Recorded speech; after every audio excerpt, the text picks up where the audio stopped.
Hey everybody, Mr. Nichol here, bringing you guys a lesson here on short story components. Maybe you missed it in class, maybe we're doing this one online. Either way, it's going to be something useful to help you out in class and especially going forward.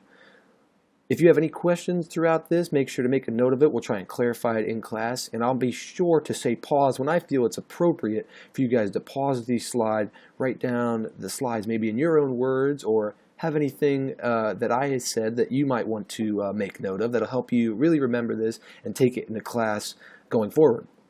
So this lesson, as I mentioned, is on short story components, and specifically we'll be looking at the process of identifying these components and the importance of correctly identifying the protagonist. It'll kind of be the domino effect that sets things in motion. Once you know the protagonist, you'll find out that it'll help you understand and identify the remainder of the components.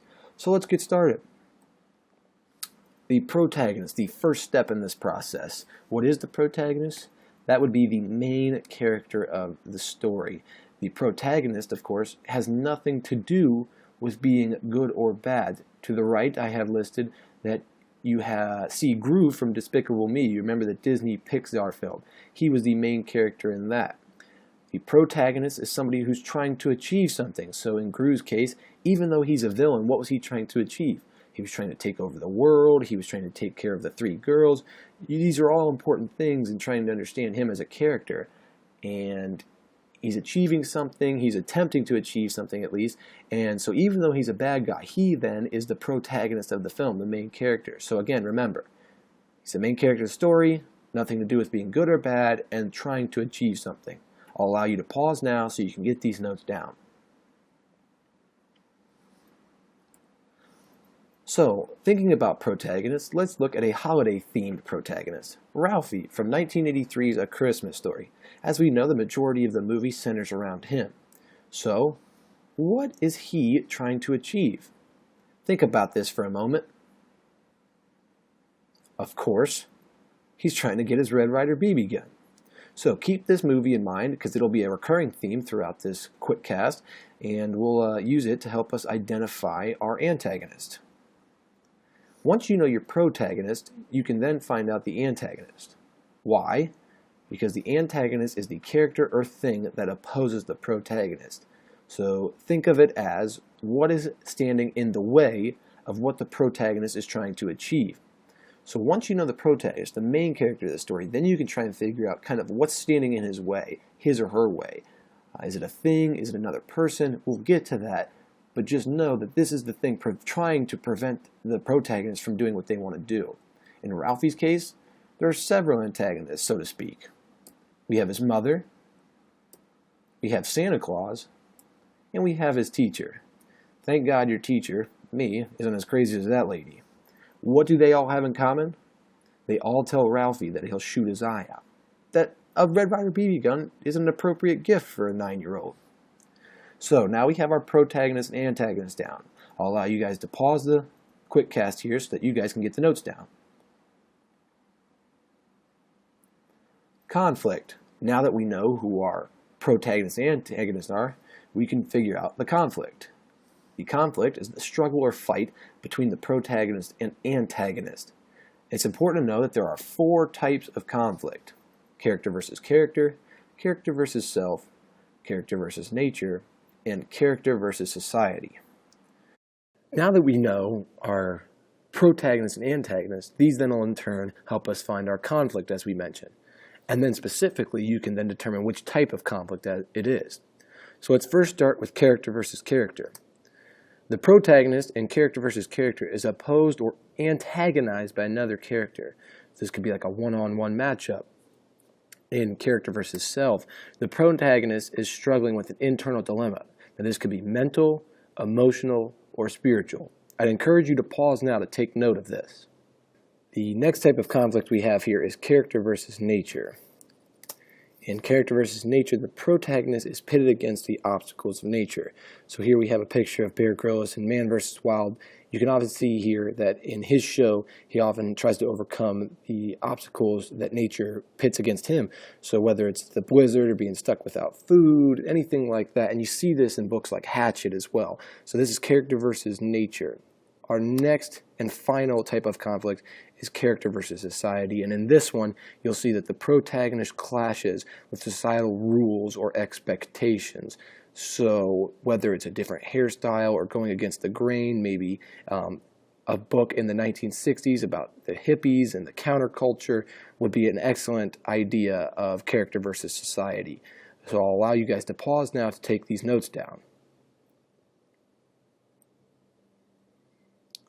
So now that we know the 4 different types of conflict, let's think about the conflict in A Christmas Story. We already have the protagonist. We talked about some potential antagonists. So let's try and identify what type of conflict we're looking at here. So think about it, maybe pause here, and we'll give you the answer in the next slide.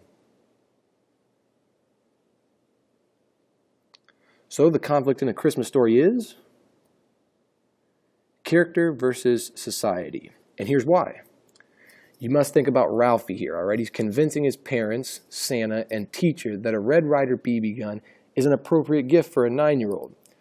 Their beliefs are what's standing in the way of him and this prized Christmas possession.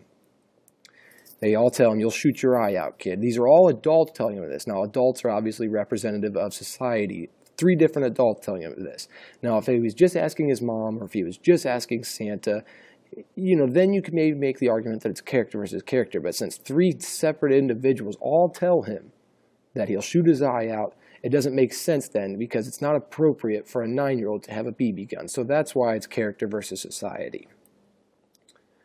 So now that we have our protagonist, that'll determine our antagonist, which then determines our conflict and type of conflict. And now that you know the type of conflict, then you can help figure out the climax. Our climax is the showdown between the protagonist and the antagonist. If you want to look at my terrible rendition of a plot diagram there, you can see that initial first line is the exposition. That slope upward is where you see your rising action, and at that peak point there is where you'll find your climax. It's really where all the action really starts to come to a head. In the climax, something is either achieved or prevented. So this is where your showdown occurs. Either your protagonist is going to get what he or she was looking for and trying to achieve, or the antagonist is going to win out and prevent your protagonist from being able to do so. This is where your conflict is resolved. I'd encourage you guys now to pause the video and get these notes down while you can. So now that we have a general understanding of climax, let's try to understand climax within the context of A Christmas Story. So, where does the protagonist and the antagonist show down? Well, we know that Ralphie is our protagonist, society is our antagonist, and that the type of conflict obviously is character versus society. So when might they meet up? Well, Christmas morning, because of course he's looking for the Red Ryder BB gun come Christmas morning. So either he'll win out and get his BB gun, or society would win out, prevent him from what he's trying to achieve, and he won't get it. As we know, he eventually does get his Red Ryder BB gun. He receives the present, and he'll achieve his goal even though he shoots his eye out. So that'll pretty much conclude this lesson in totality. Now, for review, I would encourage you guys to write down this process. This is how you understand the elements of the story, and it all starts with identifying the protagonist. Once you know your protagonist, then you'll be able to identify your antagonist. After identifying your antagonist, you'll understand the conflict in play here, and you'll be able to determine which type of conflict it is, whether it's character versus character, character versus self, character versus society, or character versus nature. Once you know that, you know then that the climax will be when these 2 finally meet up and the conflict is resolved. In the climax, you know that either the protagonist achieves what he or she is trying to do, or the antagonist prevents them from doing so. So that'll wrap up this lesson on the elements of stories, and specifically short stories. I'd encourage you guys to take down the notes from this slide so that you have this process ingrained in your head coming into class tomorrow. I'd also like you guys to go back, if you have any questions, make note of it so that we can try and address those first things first in the class tomorrow. If there's anything that you think that you like, that I put in my own words, or that you would want to put in your own words, I encourage you again, go back through this if you need to, get the notes down. It'll really help you out. For tomorrow's class, what we're going to be doing is I'll have you guys read Stop the Sun tonight. I'd like you guys to consider what we've learned today in this lesson and think about using this process, identifying the protagonist, antagonist, conflict, and then in turn the climax, who you think the protagonist in Stop the Sun is. Is it Terry or his father? I'll have you guys submit that to me and we'll divide up for teams tomorrow in class and we'll debate. Thanks and have a great one, guys. See you then.